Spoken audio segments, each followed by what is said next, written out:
उमेदवारी अर्ज मागे घेण्यावरून सोलापुरातील जोशी गल्लीत एका तरुणाची हत्या करण्याची घटना घडली आहे। अक्कलकोट रोड परिसरातील मार्कंडेय रुग्णालयात मृताच्या नातेवाईकांनी मोठी गर्दी केल्याचं पाहायला मिळालंय। मृत तरुणाचं नाव बाळासाहेब सरवदे असं असून तो महाराष्ट्र नवनिर्माण विद्यार्थी सेनेचा पदाधिकारी होता।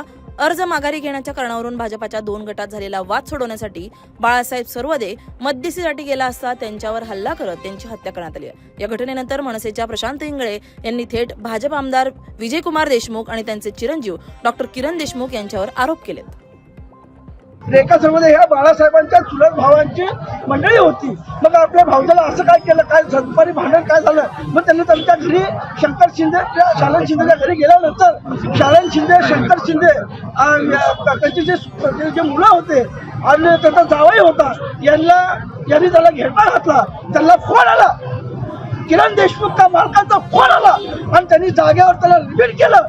या महाराष्ट्रामध्ये सोलापूरमध्ये गृहमंत्री देवेंद्र फडणवीस झोपलाय का? आमदाराच्या पोराचा प्रभाग त्याने बिनविरोध करण्यासाठी